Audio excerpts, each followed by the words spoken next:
चलो बच्चों ये प्रश्न को देखते हैं। तो प्रश्न में दे रखा है, निम्न में से कौन सा सोडियम यानी कि Na धातु से क्रिया करता है। तो यहाँ पे चार विकल्प दे रखा है। पहला हमें दे रखा है एथीन, दूसरा क्या दे रखा है प्रोपाइन, तीसरा क्या दे रखा है ब्यूट दो आइन और चौथा क्या दे रखा है एथेन। आइए मुख्य अवधारणा की चर्चा करते हैं। मुख्य अवधारणा, तो यहाँ सर हम देखें तो प्रश्न में क्या दे रखा है, निम्न में से कौन सा सोडियम धातु से क्रिया करता है। तो यहाँ सर हम देखें जो हमारा सोडियम धातु का क्रिया होता है ये हमारा होता है सिर्फ एल्काइन से किया जाता है। जो हमारा कौन सा एल्काइन, तो जो हमारे टर्मिनल एल्काइन होते हैं जिसमें किनारे वाले कार्बन पे ट्रिपल बॉन्ड होते हैं, इस अभिक्रिया से उच्च श्रेणी का एल्काइन बनाया जाता है। यानी हम कह सकते हैं कि इस क्रिया का उपयोग उच्च श्रेणी के एल्काइन प्राप्त करने के लिए किया जाता है। तो यहाँ सर आप देखिए, अगर एग्जाम्पल एक अगर हम देखें, तो यहाँ सर हम देखें तो वो हमारे क्या होना चाहिए, टर्मिनल एल्काइन होना चाहिए। यानी कि जो हमारा अभिकारक होगा, तो यहाँ पे अगर हम देखें जो हमारा ट्रिपल बॉन्ड होगा ये हमारे किनारे वाले कार्बन पे होगा। तो यानी अगर हम देखें तो ये हम ले लेंगे CH3C और ये हमारा क्या हो जाएगा ट्रिपल बॉन्ड CH।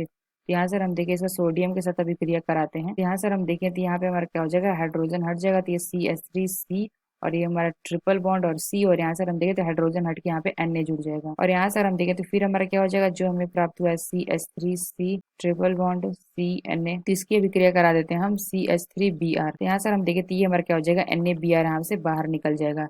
यहाँ पे हमें प्राप्त हो जाएगा CH3C ट्रिपल बॉन्ड और ये हो जाएगा C और CH3 और प्लस अगर हम देखें तो NaBr बाहर निकल जाएगा। तो यहाँ सर हम देखें जो हमारा एल्काइन 3 कार्बन का था ये हमारा क्या था, 1 2 3, ये अब हमारा क्या हो गया है 4 कार्बन का हो गया है। ये हमारा क्या है 1 2 3 4 कार्बन। तो यहाँ सर हम देखें तो पहले वाला वह हमारा क्या था 1 प्रोपाइन था, यानी कि हम कह सकते हैं प्रोप 1 आइन, और सोडियम के साथ यहाँ पे अभिक्रिया करा दिए तो ये हमारा क्या बन गया ब्यूट 2 आइन, यानी कि निम्न एल्काइल से हमारा क्या बन गया उच्च श्रेणी का एल्काइन बन गया। तो यहाँ से हम देखें तो पहला में क्या दे रखा है एथीन, तो ये हमारा डबल बॉन्ड के लिए होता है नहीं, इसलिए ये विकल्प हमारा गलत होगा। प्रोपेन, तो ये भी विकल्प हमारा गलत होगा। यहाँ से ये हमारा बी भी गलत होगा। डी का हम दे रखा है एथेन, तो ये भी गलत होगा। यानी हम कह सकते हैं हमारा सी है ये हमारा सही होगा, ब्यूट 2 आइन, यानी हम कह सकते हैं बी विकल्प हमारा सही होगा। तो आशा करते हैं आपको समझ में आया होगा। धन्यवाद।